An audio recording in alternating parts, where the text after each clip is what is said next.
શું નામ તમારું બેન? લક્ષ્મીબેન મુકેશભાઈ. તમે કયા પાર્ટીમાંથી ટિકિટ આપવામાં આવી છે? કોંગ્રેસ પાર્ટીમાંથી. તમે ડેલી સવારે અહીં ડોર ટુ ડોર કચરો લેવા માટે આવો છો? સવારે 8 વાગે આવીએ છીએ કચરો લેવા ડોર ટુ ડોરમાં. હા. અને હું કોંગ્રેસ પાર્ટીમાંથી ઊભી રહી છું 5મા વોર્ડમાં. અને આજ મારા ટાવર શેરીમાંથી બધા સેવકો છે એમને હું નિમંત્રણ કરું છું. અને તમે જેટલું એ કરશો એટલું મારા લીધે ખૂબ ખૂબ આભાર છે. આજ વિસ્તાર લાગે છે તમને? હા, આજ વિસ્તાર લાગે છે. કયા વિસ્તારમાં કચરો લેવા જાવ છો? હું લાલા પાર્ક, મિત્રમિલ સોસાયટી, ટાવર શેરી, સુતારવાડો, કન્યા શાળા અને મોતીપુરા, ખોસપોળી, ચોગનિયા મેં મારા 5મો વોર્ડ છે. અને મને કોંગ્રેસ પાર્ટીએ મને ટિકિટ આપી છે અને હું એમની જ જોડે રહેવા માગું છું. શું તમે ડેલી રોજે કચરો લેવા આવો છો ડોર ટુ ડોર? એ જ રીતે તમે પ્રચારમાં બી નીકળશો તો શું તમે મતદાતાને શું અપીલ કરવા માંગો છો? બસ મને મારી એટલી જ વિનંતી છે કે મને જે વોર્ડમાં ઊભી રહી છું એટલો મને ખૂબ સપોર્ટ કરે. અને એમના લીધે હું વીજ છું, ગરીબ છું પણ ઊભી જ છું એમની જોડે. દેવગઢ બારિયા નગરપાલિકાની પેટા ચૂંટણીને અનુલક્ષીને ભારતીય જનતા પાર્ટીની મહત્વપૂર્ણ સંગઠનાત્મક બેઠક યોજાઈ. આ તારીખ 19/7/2026 રવિવારના રોજ બપોરે 1 કલાક સુધીમાં મળતી વિગતો મુજબ પ્રદેશ મહામંત્રી તેમજ મધ્ય ઝોનના પ્રભારીના અધ્યક્ષસ્થાને યોજાયેલી આ બેઠકમાં આવનારી પેટા ચૂંટણીને ધ્યાનમાં રાખી ચૂંટણીલક્ષી તૈયારીઓ અંગે વિસ્તૃત ચર્ચા કરવામાં આવી હતી. બેઠક દરમિયાન દાહોદ જિલ્લા ભારતીય જનતા પાર્ટીના સંગઠનના હોદ્દેદારો, ધારાસભ્ય તેમજ અન્ય આગેવાનો ઉપસ્થિત રહ્યા હતા. ચૂંટણી દરમિયાન સંગઠનની જવાબદારીઓ, બૂથ વ્યવસ્થાપન, કાર્યકર્તાઓની ભૂમિકા અંગે વધુમાં વધુ મતદારો સુધી પહોંચવા માટેની વ્યૂહરચના અંગે વિગતવાર માર્ગદર્શન આપવામાં આવ્યું હતું. આ ઉપરાંત ચૂંટણીને સુવ્યવસ્થિત અને અસરકારક રીતે લડવા માટે કાર્યકર્તાઓ વચ્ચે સંકલન વધારવા, મતદારો સાથે સતત સંપર્ક જાળવવા અને સંગઠનને વધુ મજબૂત બનાવવા માટે ચર્ચા કરવામાં આવી હતી. બેઠકના અંતે ઉપસ્થિત કાર્યકર્તાઓને ચૂંટણીમાં સંગઠનની કાર્ય આયોજનને સફળ બનાવવા માટે સંપૂર્ણ નિષ્ઠા અને જવાબદારી સાથે કામગીરી કરવા માટે અપીલ કરવામાં આવી હતી. SBMG હેઠળ સંજેલી તાલુકાના પ્રતાપપુર ગ્રામ પંચાયતમાં સ્વચ્છતા અભિયાન હાથ ધરાયું. આ તારીખ 19/7/2026 રવિવારના રોજ બપોરે 12 કલાક સુધીમાં આપેલ વિગતો અનુસાર સ્વચ્છ ભારત મિશન ગ્રામીણ યોજના અંતર્ગત સંજેલી તાલુકાના પ્રતાપપુર ગ્રામ પંચાયતમાં સ્વચ્છ ગામ સ્વચ્છ જિલ્લાનો સંકલ્પને સાકાર કરવા માટે વિશેષ સ્વચ્છતા અભિયાનનું હાથ ધરવામાં આવ્યું હતું. આ અભિયાન દરમિયાન સરપંચની ઉપસ્થિતિમાં ગામની જાહેર નહેર, ગટર લાઇન અને જાહેર હેન્ડપંપની આસપાસના વિસ્તારોની સફાઈ કામગીરી હાથ ધરવામાં આવી હતી. સાથે જ એકત્ર થયેલા કચરાનો યોગ્ય રીતે નિકાલ કરવામાં આવ્યો હતો. સ્વચ્છતા અભિયાન દરમિયાન ગામજનોને ગામમાં સ્વચ્છતા જાળવવા, જાહેર સ્થળોએ કચરો ન ફેંકવા તેમજ સ્વચ્છ અને સ્વસ્થ વાતાવરણના નિર્માણમાં સહભાગી બનવા માટે જાગૃત કરવામાં આવ્યા હતા. આ પ્રકારના સ્વચ્છતા અભિયાન દ્વારા ગામને સ્વચ્છ, સ્વસ્થ અને સુંદર બનાવવાના સંકલ્પને વધુ મજબૂતી મળી રહી છે. દાહોદ જિલ્લાના ગરબાડા સ્થિત એકલવ્ય મોડલ રેઝિડેન્શિયલ સ્કૂલમાં CRPF જવાન સાથે પ્રેરણાત્મક કાર્યક્રમ યોજાયો. આ તારીખ 19/7/2026 રવિવારના રોજ બપોરે 2 વાગ્યા સુધીમાં આપેલ વિગતો અનુસાર દાહોદ જિલ્લાના ગરબાડા સ્થિત EMRS ખાતે વિદ્યાર્થીઓમાં દેશભક્તિ અને રાષ્ટ્ર સુરક્ષા પ્રત્યે જાગૃતિ લાવવા માટે વિશેષ કાર્યક્રમનું આયોજન કરાયું હતું. આ કાર્યક્રમમાં CRPFના જવાનો તેમજ ગામના વાલીઓને આમંત્રિત કરવામાં આવ્યા હતા. ઉપસ્થિત જવાનોએ વિદ્યાર્થીઓને દેશની સુરક્ષા અને અખંડિતતા જાળવવામાં CRPFની મહત્વપૂર્ણ ભૂમિકા વિશે વિગતવાર માહિતી આપી હતી. જવાનોએ પોતાની ફરજ દરમિયાનના અનુભવો શેર કર્યા હતા. દેશ સેવા, શિસ્ત, સમર્પણ અને રાષ્ટ્રના મૂલ્યો અંગે પણ વિદ્યાર્થીઓને પ્રેરિત કરવામાં આવ્યા હતા. સાથે જ વિદ્યાર્થીઓને ભવિષ્યમાં દેશ સેવા જોડાવા માટે પણ પ્રોત્સાહિત કરવામાં આવ્યા હતા. કાર્યક્રમ દરમિયાન વિદ્યાર્થીઓએ ઉત્સાહપૂર્વક ભાગ લીધો હતો અને જવાનો સાથે સંવાદ કરી વિવિધ પ્રશ્નોના જવાબ પણ મેળવ્યા હતા. આ કાર્યક્રમમાં શાળાના તમામ વિદ્યાર્થીઓ, શિક્ષકો, સ્ટાફ અને ઉપસ્થિત વાલીઓ મોટી સંખ્યામાં જોડાયા હતા અને સમગ્ર કાર્યક્રમમાં વિદ્યાર્થીઓ માટે પ્રેરણાદાયી અને જ્ઞાનવર્ધક સાબિત થયો હતો.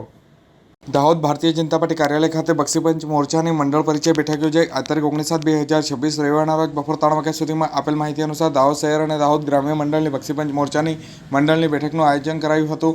આગામી કાર્યક્રમોને સફળ બનાવવા આયોજન અંગે વિસ્તૃત ચર્ચા કરાઈ હતી. દાહોદ જિલ્લા બક્ષીપંચ મોરચાના પ્રમુખ હર્ષદભાઈ નાયક અને મહામંત્રી બીજલભાઈ ભરવાડ ઉપસ્થિત રહ્યા હતા. બેઠકમાં સંગઠનને વધુ મજબૂત બનાવવા અને કાર્યકર્તાઓને જવાબદારીઓ અંગે માર્ગદર્શન આપવામાં આવ્યું હતું.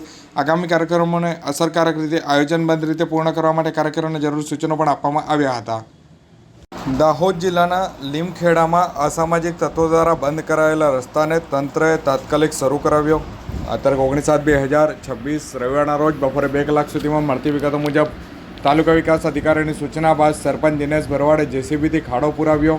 પટેલ ફળિયાથી હાઈવે તરફ જતો માર્ગ ફરી વાહન વ્યવહાર માટે ખુલ્લો મુકાયો. સ્થાનિક રહીશો, વિદ્યાર્થીઓ અને પશુપાલકોને મોટી રાહત મળી.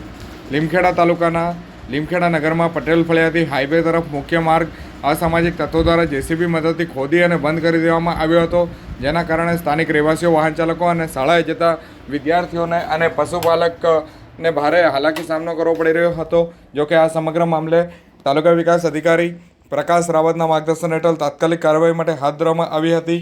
ગ્રામ પંચાયત લીમખેડાના સરપંચ દિનેશ ભરવાડે જેસીબી મશીનથી રસ્તાના વચ્ચે કરાયેલા ખાડાનું પૂરણ કરાવ્યું. ત્યારબાદ રસ્તાને સમતળ બનાવી અને ફરીથી વાહન વ્યવહાર માટેનો ખુલ્લો મૂકવામાં આવ્યો હતો. રસ્તો બંધ થતાં બાળકોને શાળાએ જવામાં મુશ્કેલી પડી રહી હતી, જ્યારે પશુપાલકોને પણ પશુ લઈને જવામાં ભારે તકલીફ પડી રહી હતી. રસ્તો પૂર્વવત થતાં સ્થાનિક લોકોએ રાહતનો શ્વાસ લીધો હતો અને તંત્ર તેમજ ગ્રામ પંચાયતની ઝડપી કામગીરીને આવકારી હતી. સ્થાનિકોએ ભવિષ્યમાં પણ આવા બનાવો ન બને અને જવાબદાર તત્વો સામે કડક કાર્યવાહી કરવામાં આવે તેવી માંગ પણ કરવામાં આવી છે.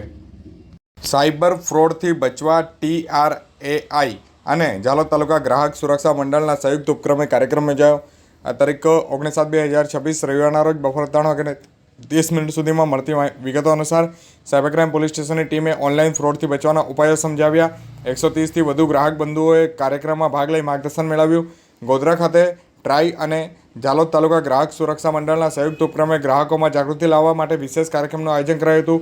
તૃપ્તિ હોટલ ખાતે યોજાયેલી આ કાર્યક્રમમાં 130 જેટલા ગ્રાહક બંધુઓ ઉપસ્થિત રહ્યા હતા.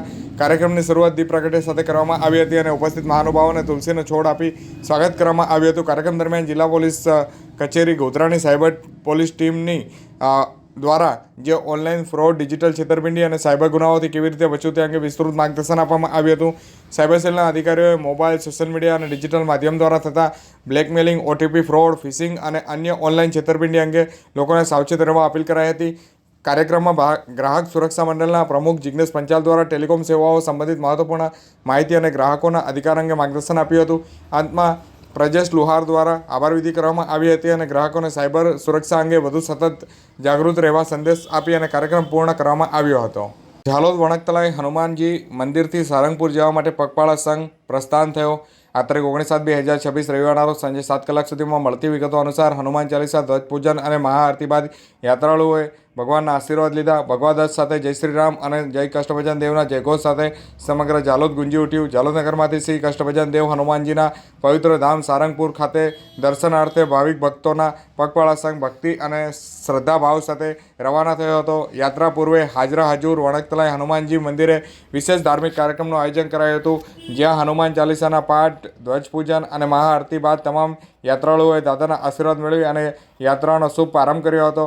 મંદિરના મહંત દ્વારા તમામ યાત્રાળુઓને આશીર્વાદ આપ્યા હતા અને યાત્રા સુખદ રૂપે પૂર્ણ થાય તેમજ શ્રી કષ્ટભંજન દેવની કૃપા સૌ પર વરસતી રહે તેવી પ્રાર્થના કરવામાં આવી હતી.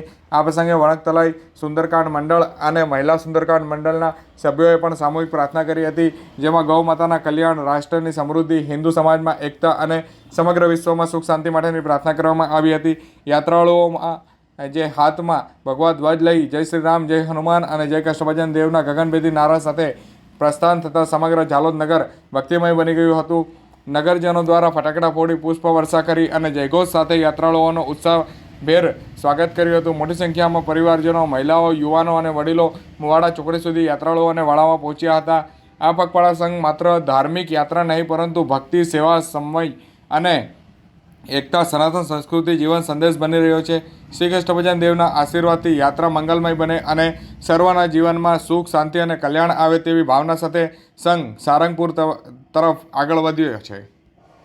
ગોવિંદ ગુરુ લીંબડી તાલુકાના બક્ષીપંચ મોરચાના કારોબારી સભ્યોની વરણી કરાઈ ભાજપે નવી ટીમ જાહેર કરી. આ તારીખ 19/7/2026 રવિવારના રોજ સાંજે 6 કલાક સુધીમાં મળતી વિગતો અનુસાર ગોવિંદ ગુરુ લીંબડી તાલુકાના ભાજપ સંગઠન દ્વારા બક્ષીપંચ મોરચાના કારોબારી સભ્યની વરણી કરવામાં આવી. જિલ્લા પ્રમુખ અને તાલુકા પ્રમુખની મંજૂરી બાદ નવી કારોબારીની જાહેરાત કરાઈ. તાલુકા સંગઠનને વધુ મજબૂત બનાવવાની જવાબદારીઓ સોંપવામાં આવી. ભારતીય જનતા પાર્ટી દ્વારા ગોવિંદ ગુરુ લીંબડી તાલુકાના સંગઠન દ્વારા જે બક્ષીપંચ મોરચાના નવા કારોબારી સભ્યોની વરણી કરવામાં આવી હતી. જિલ્લા ભાજપ પ્રભારી રાજેન્દ્રસિંહ તેમજ જિલ્લા પ્રમુખ સ્નેહલભાઈ દરિયાની મંજૂરી અને પરામર્શ બાદ તાલુકા બક્ષીપંચના કારોબારી સભ્યોની સત્તાવાર જાહેરાત કરાઈ હતી. નવી જાહેર કરાયેલી યાદીમાં કુલ 11 જેટલા કાર્યકર્તાઓને બક્ષીપંચ મોરચાના કારોબારી સભ્ય તરીકેની જવાબદારી સોંપવામાં આવી હતી. પાર્ટી દ્વારા જણાવવામાં આવ્યું છે કે સંગઠનને વધુ મજબૂત બનાવવા, કાર્યકર્તાઓ વચ્ચે સંકલન વધારવા અને આગામી સંગઠનાત્મક કાર્યક્રમોને વધુ અસરકારક રીતે આગળ વધારવાના હેતુથી આ વરણી કરવામાં આવી છે. નવી જવાબદારી મળતા તમામ કાર્યકરોને ભાજપના આગેવાનો અને કાર્યકર્તાઓ દ્વારા શુભેચ્છાઓ પાઠવી હતી અને સંગઠનને વધુ મજબૂત બનાવવાના સૌએ સંકલ્પ પણ વ્યક્ત કર્યા હતા. ભારતીય જનતા પાર્ટી દ્વારા ગોવિંદ ગુરુ લીંબડી તાલુકામાં વિવિધ મોરચાઓના પ્રભારી અને સહપ્રભારીઓની વરણી કરાઈ. આ તારીખ 19/7/2026 રવિવારના રોજ સાંજે 6:10 સુધીમાં આપેલ માહિતી અનુસાર ગોવિંદ ગુરુ લીંબડી તાલુકા ભારતીય જનતા પાર્ટીના સંગઠનના વિવિધ મોરચાઓના નવા પ્રભારી અને સહપ્રભારીઓની જાહેરાત કરાઈ. જિલ્લા નેતૃત્વની મંજૂરી બાદ વિવિધ મોરચાઓના નવી જવાબદારીઓની સોંપવામાં આવી છે. સંગઠનને વધુ મજબૂત બનાવવા અને આગામી કાર્યક્રમોને સફળ બનાવવા માટેના આ ટીમની રચના કરવામાં આવી છે. ભારતીય જનતા પાર્ટીના ગોવિંદ ગુરુ લીંબડી તાલુકાના સંગઠન દ્વારા વિવિધ મોરચાઓના જે સહપ્રભારીઓની વરણી કરવામાં આવી છે. જિલ્લા ભાજપ પ્રભારી રાજેન્દ્રસિંહ અને જિલ્લા પ્રમુખ સ્નેહલ દરિયાના માર્ગદર્શન હેઠળ જે આ મંજૂરી બાદ વિવિધ મોરચાઓના હોદ્દેદારોની સત્તાવાર જાહેરાત કરવામાં આવી હતી.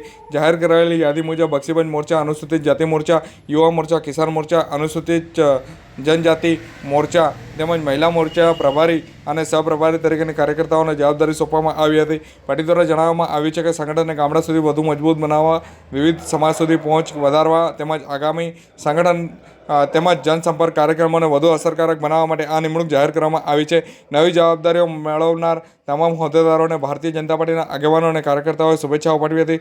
સાથે સંગઠનને વધુ સશક્ત બનાવી પાર્ટીની વિચારધારાને જન સુધી પહોંચાડવા માટે સૌએ પ્રતિબદ્ધતા પણ વ્યક્ત કરી છે. દાહોદ નગરપાલિકા દ્વારા વેસ્ટ સેગ્રીગેશન અને સિંગલ યુઝ પ્લાસ્ટિક અંગે જનજાગૃતિ અભિયાન હાથ ધરાયું. આ તારીખ 19/7/2026 રવિવારના રોજ સાંજે 5 કલાક સુધીમાં મળતી વિગતો અનુસાર દાહોદ નગરપાલિકા દ્વારા સ્વચ્છતા અભિયાનને અંતર્ગત શહેરમાં વેસ્ટ સેગ્રીગેશન એટલે કે ભીના અને સૂકા કચરાના અલગ અલગ સંગ્રહ વિશે જનજાગૃતિ અભિયાન હાથ ધરવામાં આવી રહ્યું છે. દાહોદ નગરપાલિકાની IEC ટીમ દ્વારા શહેરમાં જનજાગૃતિ કાર્યક્રમનું આયોજન કરવામાં આવ્યું હતું. જે અભિયાન અંતર્ગત જે કહી શકાય કે નાગરિકોને સિંગલ યુઝ પ્લાસ્ટિકનો ઉપયોગ સંપૂર્ણપણે ટાળવા માટે પણ અપીલ કરવામાં આવી હતી. આ અભિયાન દરમિયાન નગરપાલિકાની IEC ટીમ દ્વારા વિવિધ વિસ્તારોમાં જઈને નાગરિકોને ઘરે ઘરે જઈ અને કચરાનું યોગ્ય વર્ગીકરણ કરવાની પદ્ધતિ સમજાવવામાં આવી. ભીનો અને સૂકો કચરો અલગ રાખવાની તેમજ વૈજ્ઞાનિક નિકાલની સરળતા અંગે પણ તેઓને સમજ આપવામાં આવી હતી. સાથે શહેરને વધુ સ્વચ્છ અને સ્વસ્થ રાખવામાં મદદ મળે તે અંગે પણ તેઓને માહિતી આપવામાં આવી હતી. આ ઉપરાંત પર્યાવરણને નુકસાન પહોંચાડતા સિંગલ યુઝ પ્લાસ્ટિકના ઉપયોગથી દૂર રહેવા અને તેના બદલે કાપડ થેલી અથવા અન્ય પર્યાવરણ મૈત્રી વિકલ્પ અપનાવવા માટે નાગરિકોને માર્ગદર્શન આપી અને પ્રેરિત કરવામાં આવ્યા હતા. દાહોદ નગરપાલિકાએ નાગરિકોને સ્વચ્છતા જાળવવા અને કચરાનો યોગ્ય નિકાલ કરવા અને પ્લાસ્ટિક મુક્ત શહેરના નિર્માણમાં સક્રિય ભાગીદારી નોંધાવવા માટે અપીલ કરવામાં આવી હતી.